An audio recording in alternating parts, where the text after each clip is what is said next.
and smoke notes. No? I do that, believe it or not. I even take notes of my messages, and I go and I read through and I go through notes, and I want to do that. And I just think the time's appropriate for what I want to speak about. Everybody's going to look at Daniel chapter 3. And again, I know it comes up a lot here, but because we're living in unprecedented times. We're all going through things that we've never gone through before, or I pray that we never have to go through again. But in reality, I think whenever we go through something in life, it's something that, especially if it's something that's unexpected, we never really gone through it. And I want to speak about how, I love the story of the pet boys, I always call them, my shack, your shack, and the bungalow, and the fiery furnace. And I just think it's appropriate times that we speak about that today. So if you have your Bibles, you can please stand if you're at home. You can please stand in reverence to the word of the Lord.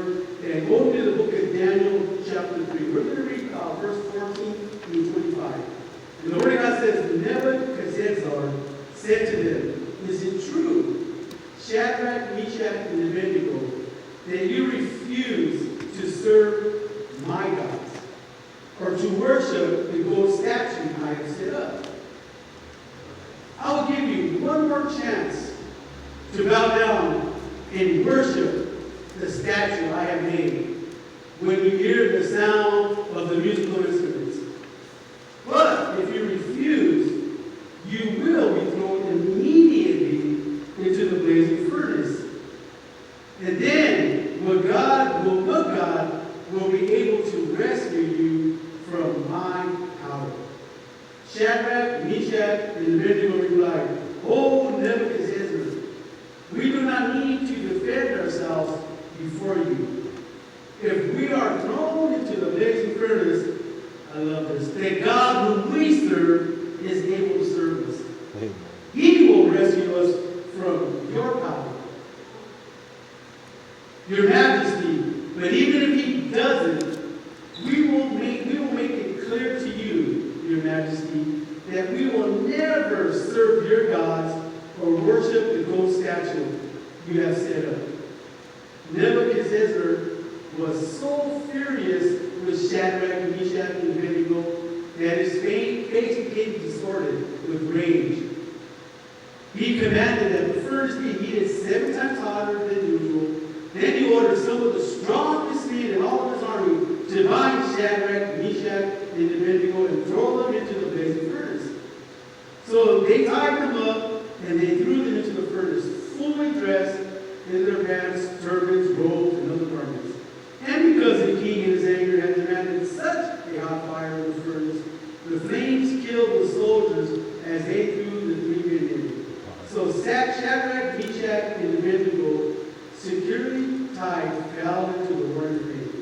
But suddenly Nebuchadnezzar jumped up in amazement and exclaimed to his advisors, "Didn't we tie up 3 men and throw them into the furnace?"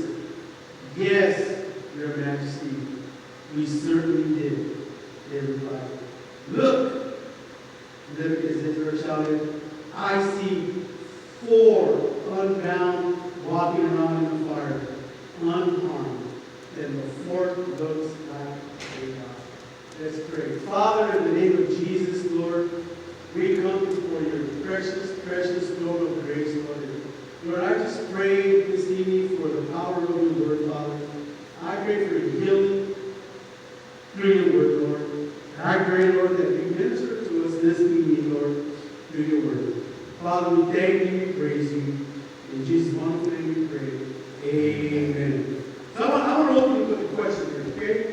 And I want you to be honest when you think about this. And ask yourself this question. Has your faith really ever been tested? And I want you to think for a moment. As I was going over notes and thinking all that, man, I think I'll be tested all the time sometimes. But, have you really been put to the test? You know, I was thinking about that, and even today, this morning, as I was praying, I had recently a furnace experience, and I didn't realize it at first until as I was praying. And some of you know that I was in a car accident a little over a month ago. I got rear-ended, and I got pushed into a wall. And when you look at my car, you know, don't really look that bad. But, I mean, I hit so hard that the car separated from the frame. You know that the car literally separated from the frame. I got hit so hard that I didn't notice it later that my radio flew out of the car. I got hit so hard that my seat that I was sitting in, it went back and bent. I can't get the seat to go back up. It's stuck where it's at.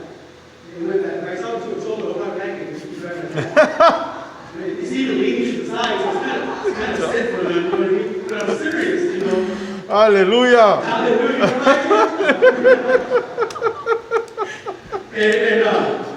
George was James man, amen? Hallelujah.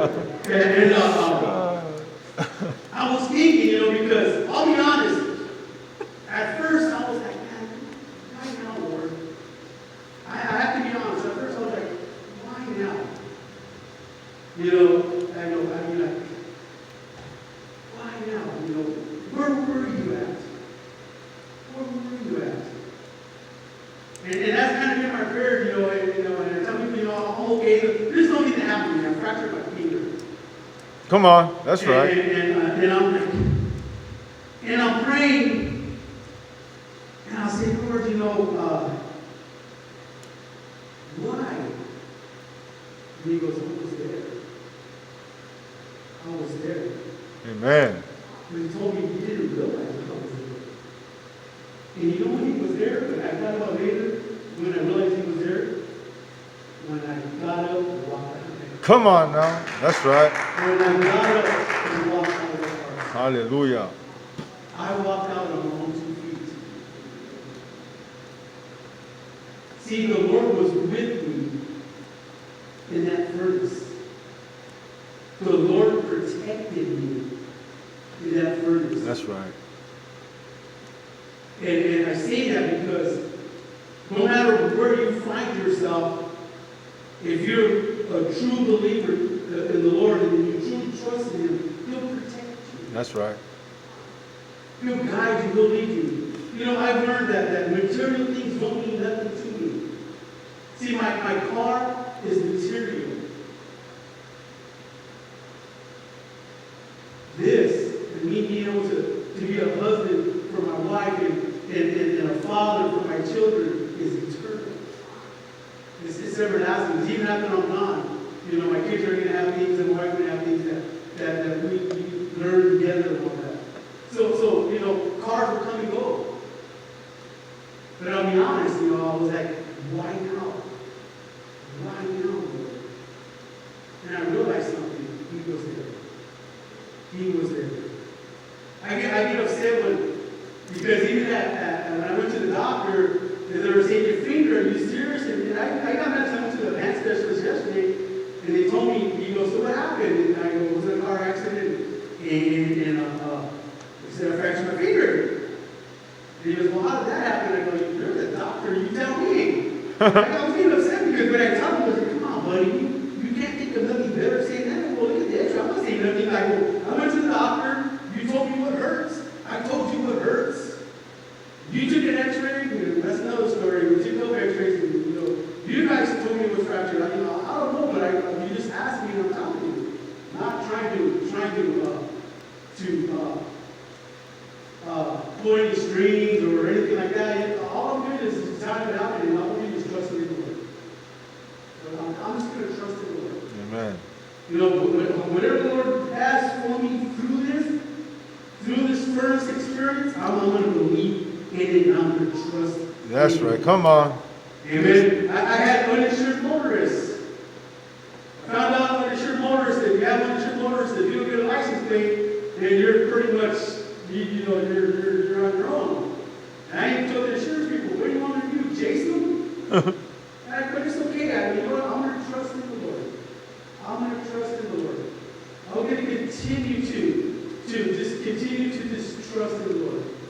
And as I was praying, because I couldn't get it out right now, but as I was praying, and this is my prayer, that you know what, I know that eventually we're going to get a vehicle, and I'm not saying this will take long, but I started asking myself, what's more important to me? Me or my family? Me or my family? So I'm going to say look to get a new van. And I want to bless my wife and my children with a new van or newer van. Anyways, that's my prayer, that's my vision, that's my dream. Or my wife wants to SUV. Dodge van, Dodge. She don't know I know that, but I know that. We used to But you know for what? Dodge. And I said, Lord, you know what? You provided it. And I say that because a lot of times when we go through situations, when we find ourselves in a fiery situation or that furnace or whatever, God, you know what happens? We become selfish. Ooh, come on. We become selfish. Oh, Lord, is it for me? Oh, why? And I did that at first too, like, why now, Lord? Why is this happening to me, Lord? And we become selfish. See, and I don't want to be selfish. That's been my prayer for especially this year. You know, I want the Lord to move in me. I want the Lord to move through me. I want the Lord to speak through me. Ooh, come on. And I want the Lord to bless others through me. And I know even there's times during this year where I've hurt people by things that I said. And that's why I come here, I said, if I ever said anything to offend you, I apologize for that. But there's times too where I'm just being obedient to what the Lord says. I don't take this wrong either. But the Lord, I know this is giving me a spirit of discernment. Yes. And sometimes I can just feel when somebody's chucking and jiving. I'm not perfect, trust me, I'm not. But then that at times chaps my eye. Hallelujah. Because you know what? We're taking advantage of God. I don't know where this is coming from. We're taking advantage of the Lord. And I don't want to take advantage of the Lord. I want to be obedient to the Lord. I want to serve the Lord where He wants me to serve. I want to do what the Lord wants me to do. Amen. See, the Bible says that He knows your intention. He knows your thoughts. He knows why you do what you do. See, the Bible says that basically, I'm paraphrasing, but if you want a pat on the back from that, then that's your reward. See, I want to hear, good job, faithful servant. Amen. I want to hear, welcome into the home that I've provided for you, that I've prepared for you. See, my dream and my goals are for this, to have eternal life in heaven. And if I can, take as many as people from the pits of hell with me to eternity with my Father in heaven. Amen. So there's times where we have to be a little hard, a little, straightforward. Because there's times when we go through the furnace and we want to give up. We want to throw in the towel. And then we find excuses, church, on why. We begin to blame others. Well, this person did that, or that person did this. You know what? When that happens, and I'm just from, you know what? When you give into that, you're giving into exactly what the enemy wants you to do. Oh, come on. That's right. See, the enemy wants you to talk about people behind their back. The enemy wants you to cause division within the church. Oh, come on. See, that's why it chaps my eye, because this is my church. This is where the Lord's called me to minister. I've been here for 22 years now. I had to think it was 23 now. I don't got that many fingers. Well, before my wife leaves, I'm going to tell you a joke that she said today. I'll put her on the spot. Because she got stitches on her leg, and she was asking me if it hurts. And I lied to her. I said it hurts. And she goes, "You ever had stitches?" And I go, "Yeah. One time I almost cut my finger off and had it sewn together." And she goes, "You sure they didn't cut it off?" I have no hair. Yeah, baby's going out, baby. She goes, "I think they succeeded."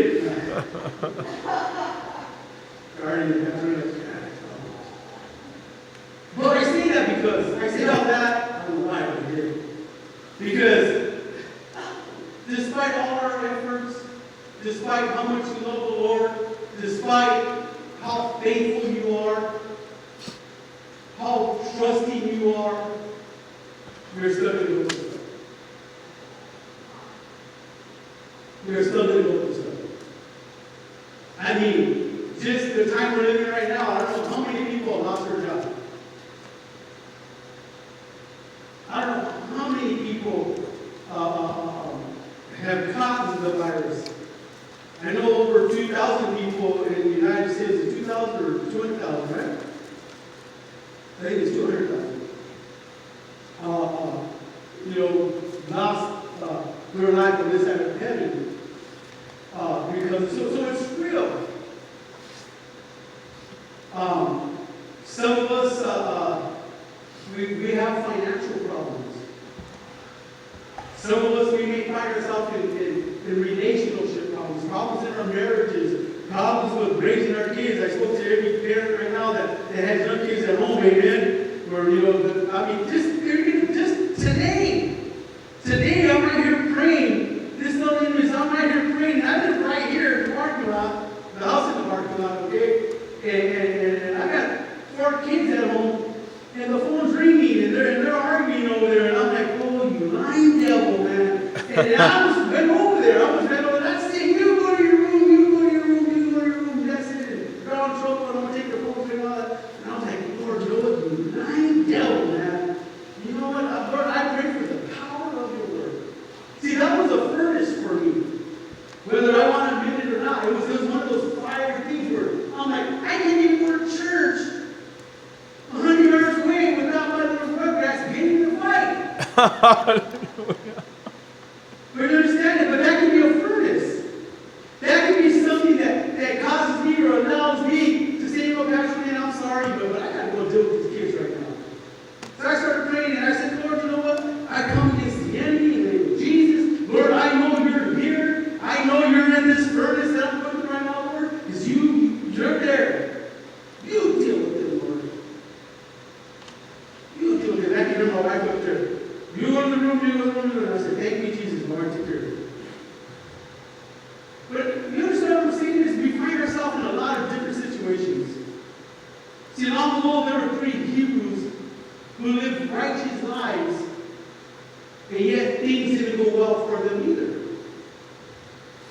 If you do a little study, I don't know, for the sake of time I won't get into it, but you read about these 3 Hebrews in the book of Daniel, you see that they weren't even set aside to serve the Lord. I mean, even with King Nebuchadnezzar, whatever, I think never say his name, but murdered one day.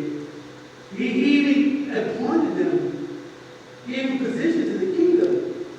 And yet, as soon as something goes wrong, he turns against them. It's kind of something like we do in the church sometimes too.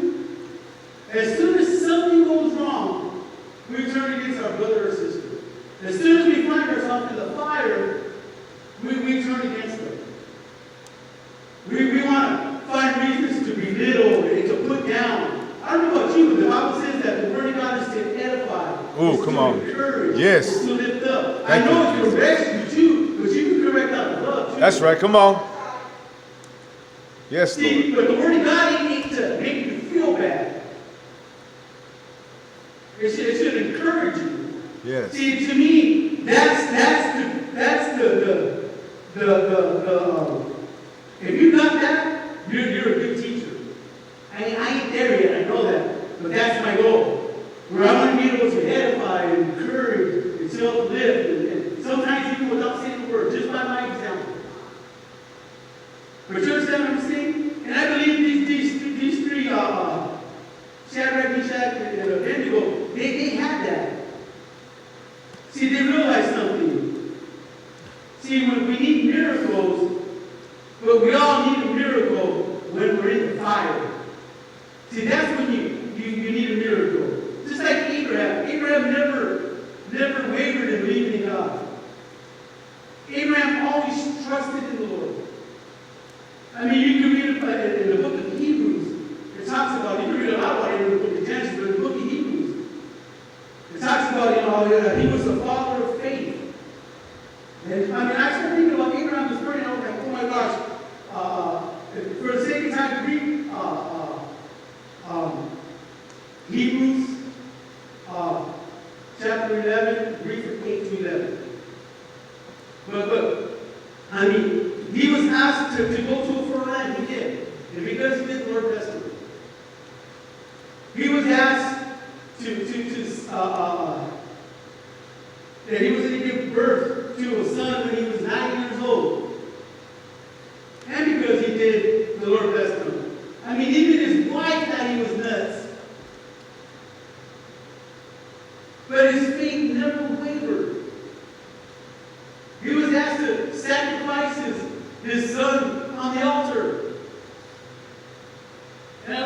story. Maybe next time I come, I'll teach them that. And I love the story because it talks about where they go, they're getting ready to go, and Isaac's with them, and they're going. And I love because Isaac also he goes, "Hey, Dad, I'm pretty sure they've done this many times when they went and offered sacrifices to the Lord." And he goes, "Hey, Dad," he goes, "I see the knife, I see the wood, I see the fire." He goes, "But I don't see the sacrifice." Hallelujah. Come on. And he goes, "Something's missing here." And I love Abraham's response. He goes, "Don't worry, the Lord will provide." Hallelujah. The Lord will provide. Yes, he does. And he goes there and he ties his son up. It is like he's ready to go. And then for us Ram fans, we're sacrificial, amen? The Lord provided a ram in the thick. Hallelujah. See, but all that happened because he trusted and believed in the Lord. Yes, Lord. See, to me, that would be a furnace situation. They're like, what? But he trusted in the Lord. See, nothing could make these men bow down to the statue that Nebuchadnezzar built. Not their threats, not his threats, nothing. See, they completely trusted in the Lord. Look in our text. I'm going to turn on this. If you read verse 15 a little bit, the king even gives them another chance. And in our text in verse 15 it says, the king gives them one more chance to bow down and worship a false idol. You know, the devil will always give you another chance. Uh-oh, come on. The enemy will always give you another chance. The enemy will always give you another opportunity to defile the kingdom of God. You always will. You'll never give up. That's his whole purpose. And we need to realize that. Come on.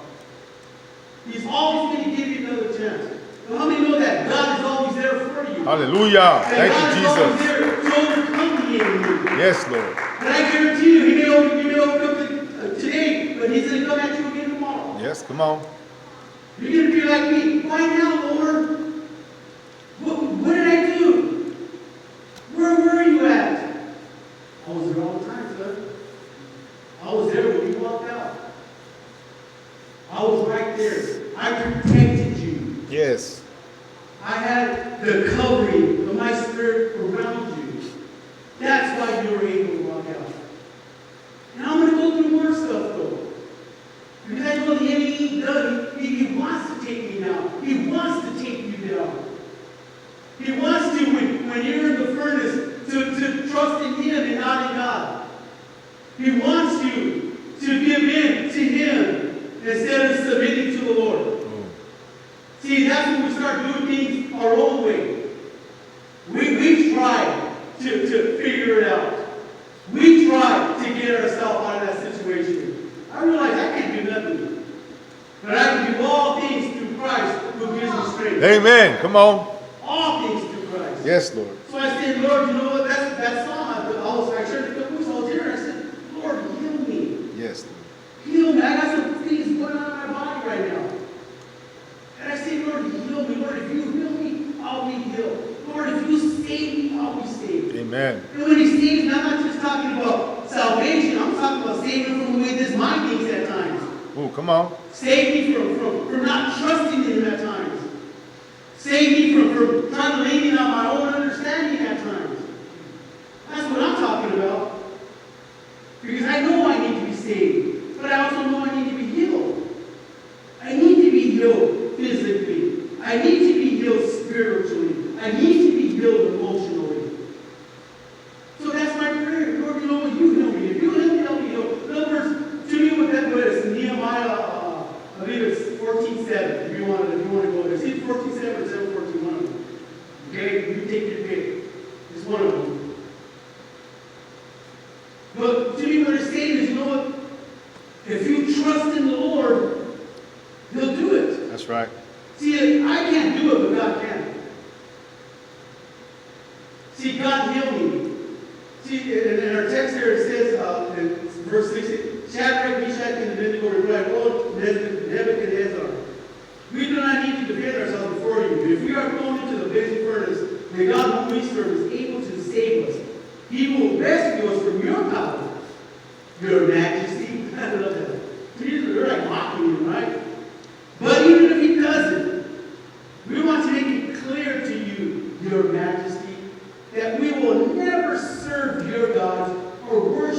the goat statue that you have set up. See, they said, God can heal me. God can deliver me. And what they're saying is, even if he doesn't, I will not bow down. That's right. God can restore your marriage. God can restore your life. And even if he doesn't, don't bow down to the enemy.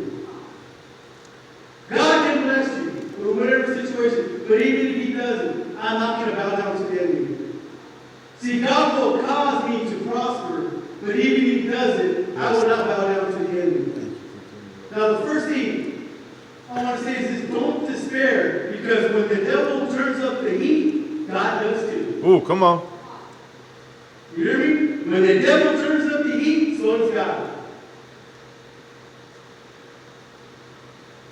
Yesterday, I forgot how it came up, but Pastor David was talking about something over there. And what was the topic we talked about yesterday? Remember? The fruits of the spirits? Huh? Gentleness. And then the salvation was coming up and all that. And all the Holy Spirit. You know how the Holy Spirit speaks to you? You want to know how he speaks to you? Honestly? You ready? Write this down. Through conviction. Oh, come on. Through conviction. When you're doing something that you know you're not supposed to be doing, the Holy Spirit convicts you. I get convicted all the time by the Holy Spirit, trust me. I do. See, but he convicts you. Now, if you're doing something you're not supposed to be doing and you're not convicted, then you need to ask yourself that question. You need to ask yourself, are you really saved? Because there are plenty of people. Come on. You want to know who you are? Honestly, you want to know who you are? You're who you are when you're not here. Oh, come on. When you're by yourself, on the bus, going to work, or riding in your car, or wherever you're at, that's who you really are. When you're in church, we all put on an eminence front of some kind. I'm just being honest. You want to know who you really are? Is when you're alone. That's who you are. But here's the thing, though. God knows who you are. Yes, Lord. God knows who you are. Thank he you, knows Jesus. your thoughts. He knows your intentions. He knows why you do what you do. Thank you, Jesus. That's who you are. See, that's what I ask myself. Because there's times too, I'll be honest, when I'm going to work or driving to work, and my mind starts wandering, I'll start praying, Lord, bring me back. Bring me back, Lord. Bring me back. Especially when I see, it was weird. Today I'm driving, I get off the bus, and I told you the bus stop and that wall, that's how far I walk into the office door where I work at. I don't have to walk that far. And basically it's just across the street. I park in the corner across the street, I was in the corner, I walk to the door. I even got the keys to the office. And I'm going in. Guess what I see? Pulled in the driveway next to my office where I work at. I see a 1999 Mitsubishi white Montero Sport. The exact car that I had. And I'm like, why, Lord? Why? Hallelujah. Oh, I'm hallelujah. alive, man. I saw you lying devil. You lying devil, man. Hallelujah. So I walked in there and I said, thank you, Jesus, man. I'm just thankful today that I have my laptop and I have some time, and I'm going to do some studying today at work. Amen? Amen. But I want to share with you a couple things that the Lord does. The Lord plans to shout to you in the fire. See, when you're going through those situations, He wants to protect you. In our text in Isaiah chapter 43, verse 1 and 2, it says, but now, O Jacob, listen to the Lord who created you. O Israel, the one who formed you, says, do not be afraid. For I have ransomed you. I have called you by name. You are mine. When you go through deep waters, I will be with you. Amen. When you go through rivers of difficulty, you will not drown. When you walk through the fire of oppression, you will not be burned up. The flames will not consume you. See, church, the Lord is there when you're in that furnace. When you're going through something, He's there. See, but God isn't going to save you from the fire. What He's going to do, He's going to bring you through it. Yes. You need to catch that. go through it, or you're not going to face it, but you're going to get through it. You're going to get through that fire. He's going to get you through whatever it is you're going through. See, when you walk through the fire of sickness, divorce, financial ruin, whatever it is, you will not be burned. That's right. Come on. The Lord will protect you. The Lord will see you through. The Lord will get you through. I mean, look at the king that says that he made the fire so hot that it killed some of the strongest soldiers. I mean, they weren't even in the fire. They were just outside of the fire. But and I believe the reason why they got burned up, because you know where the Lord was at? The Lord was in the fire. Yes. Come on. See, and sometimes we need to be in the fire to be protected by the Lord. See, these guards, they weren't in the fire. They were just in the fire. And it says it just burned them up. See, you will not be truly burned if you fully trust in the promises of God. Fully trust, fully believe in Him. See, we at times expect miracles outside the fire. We thought God will save us before things got that far. Or before we stopped, we got into the situation. But sometimes the miracle is in the fire. You ain't hearing me. Sometimes the miracle you're looking for, church, is in the fire. The Lord will get you through it. That's right. In our text, in verse 24 to 27, it says, but suddenly Nebuchadnezzar jumped up in amazement. And he exclaimed to his advisors, did we not tie up 3 men and throw them into the furnace?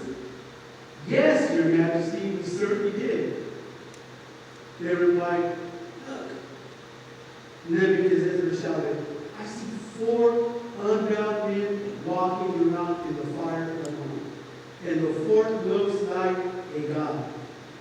Then Nebuchadnezzar came close as he could to the door of the flaming furnace and shouted, Shadrach, Meshach, and Abednego, servants of the Most High God. I love it. Come on. Come on. Think about it. Hallelujah. He said, come out. Come here. So Shadrach, Meshach, and Abednego stepped out of the fire. Then the high officers, officials, governors, and advisors crowded around them. They saw the fire had not touched them. Not a hair on their heads was singed, nor their clothing was scorched. I love this. Nor did they even smell like smoke. Woo, come on. Man, some of us, we smoke a cigarette, we smell like smoke, huh? I'm serious. We just smoke a cigarette, and they would try to brush our teeth, and, root, whatever we do. Come on. So, we have high crying, and all that stuff. You still have that, don't you? Root? I'm a hot one, okay? No, but think about it. I love this. Okay, the ones outside got burned. The ones inside didn't get burned. Come on. That's right. You ain't catching it. Yes. The ones outside got burned. The ones inside didn't get burned. Come on. Because the ones inside were protected by the power of God. Amen. See, they trusted in God. Yes. The ones outside, see, sometimes we think we're outside, we think we're pulling the wool over somebody's eyes. We think we got people fooled and all that. And all the time we're just getting burned. Because God knows your intentions. He knows your heart. He knows why you do what you do. And all we're doing is burning ourselves. Come on. That's all we're doing. Even though we're not in the fire, things look good. I got some new clothes. I got my Chanel number 5 on. Oh, you know what other I used to like too? I used to like, I can't remember. Anyways, you know what I mean? We look good. We're fooling everybody and everything. But all the time we're outside the fire, we're getting burned. Because the Lord is in the fire to protect you. I'm not saying you put yourself in harm's way or anything like that, but you need to trust in the Lord. See, the enemy is a liar, he's a deceiver. Now, let me give you 5 beliefs to trust in. First one is this: God's protection means you are inaccessible to the enemy no matter what the circumstance is. I don't care what you're going through. I don't care how hot the fire is, how high the flame is burning. If you have faith, if you have trust in the Lord, the enemy has no authority over you. He has no right. You're inaccessible to him. Another one is, God has covered you with a garment of light. See, God is there to protect you in those dark times. He's there to see you through those difficult times.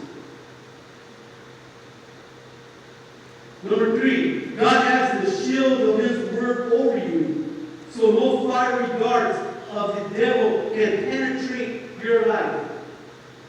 How many know that there's power in the word of God? But you know what? You have to apply the word of God. Amen. If you want to experience that power. Don't take this the wrong way, but a lot of people can memorize Scripture.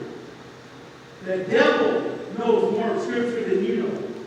I guarantee it. That's right. But he don't live it. You're better if you just get a hold of one Scripture, one portion of the Word of God, and apply it to your life. You're better than that. You're better for it. But a lot of us, we could masquerade and act like we're walking theologians and we know the Word of God. I don't know the Word of God from Genesis to Revelation. One day I will. Might not be this side of it, but one day I will. Come on. That I know. That I know. But what I do know, I want to apply to my life. What I do know, I want to be obedient to. So God has the shield of His word over you, so the fiery darts of the enemy the devil can't penetrate your life. Number 4, your security will be determined on how much time and attention you give to God and His word in your life. In other words, right here. Right here. How much time are you giving to it? How much trust are you trusting in? What are you truly giving the Lord? I was sharing yesterday that the Lord spoke to me this morning, and He asked for commitment. I was sharing that with somebody else last weekend. The Lord asks us for commitment. I committed myself to go to the fruits of the Spirit and prayer every Monday. Here. And I'm going to keep that commitment. That's right. I pray we know that, but I'm going to keep that commitment. Believe me, there's many times where I don't want to come in here. It's scary in here. Trust me, I seriously, it's scary in here.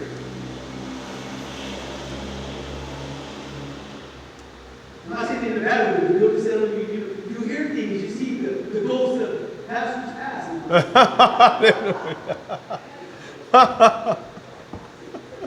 But when I first started coming here, it wasn't, it was still kind of light. So now when I get it's kind of dark, so you know what I do now? I go over there and turn the light on, and I said, amen. And let there be light.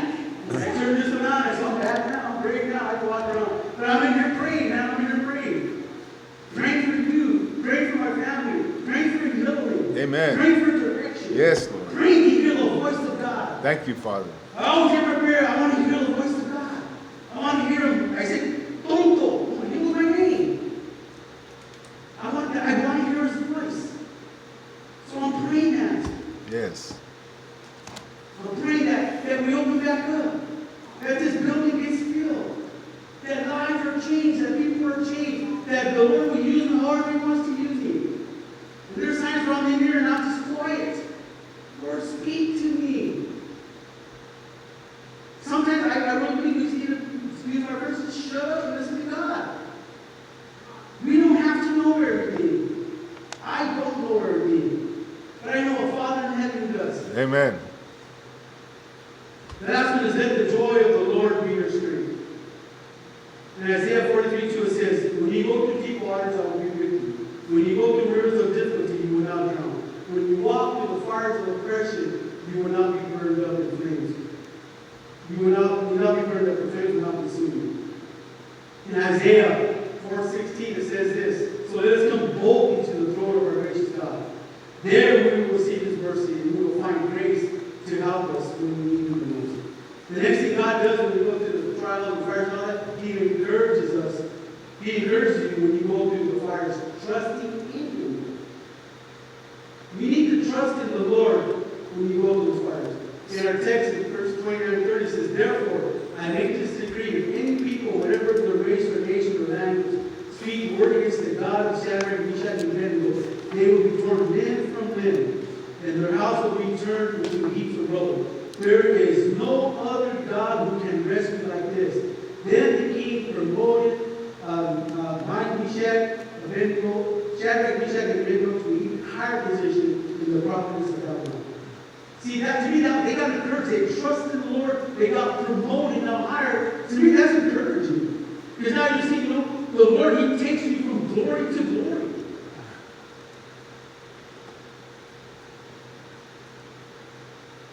See, when you go to the fire, going to the fire may be your greatest test.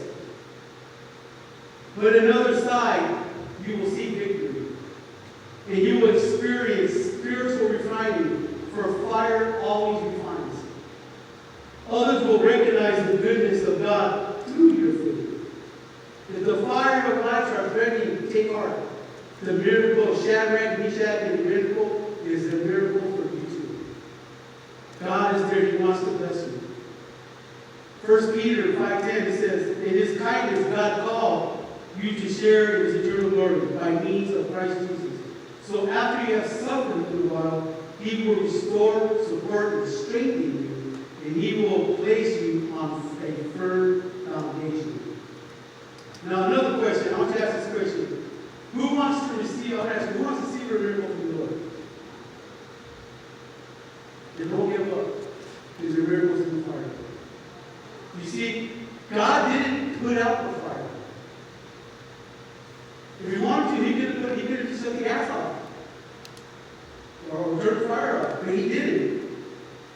See, what God did was He put His Son, Jesus Christ, in there with Him. Amen. With Him. Now, you ain't hearing this. Well, see, He put Jesus in there with them, and they came out without smoke. See, it's not it's not about God stopping all the things that look bad. It's about who's in there with you. See, the Bible says that He will never leave you nor forsake you. The Bible says in the book of Job, chapter 8, verse 20 and 21, but look, God will not reject a person God will not reject a person of integrity, nor will He lend a hand to the wicked. He will once again fill your mouth with laughter and your lips with shouts of joy. amen. You know, when I was praying and I was like, why? And then even today when I saw that card and all that, and then I was questioning God, you know what? When the Lord told me, you know what? I was with you when you walked out. I said, thank you, Jesus. See, that was a shout of joy. Lord, you protected me. See, I believe by not wavering when you go to the fire, it proves our unwavering conviction of God. It proves our confidence that God is who He says He is, and He will do what He says He will do.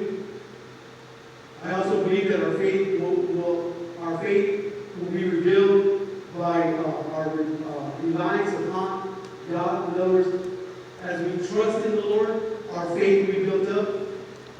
See, and our faith demonstrates that God is able to deliver us from our own problems and trials. Romans 5:5. We can rejoice too when we run into problems and trials, for we know that they help us develop endurance. And endurance develops strength of character, and character strengthens our confidence, hope, and salvation.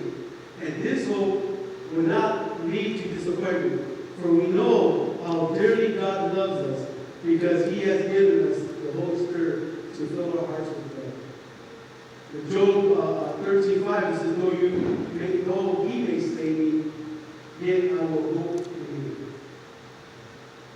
Now, the last thing I want to talk about quickly is God is always there, waiting to sustain us when we go to the fire. See, the king, he was astonished to find the fire did not consume Shadrach, Meshach, and Abednego. But he was even more amazed when he saw not three, but a fourth person in there with him. He said, look.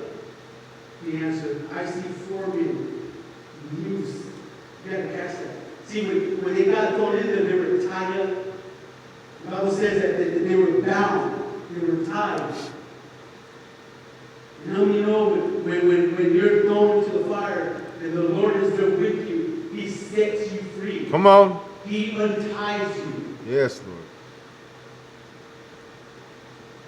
See, it says, look, I see 4 men loose, walking around in the midst of the fire, and they are not hurt. And from them, the fourth looks like the Son of God. So He's there. Now, I want to close with this.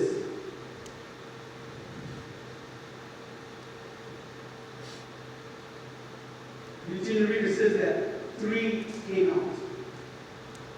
Not 4.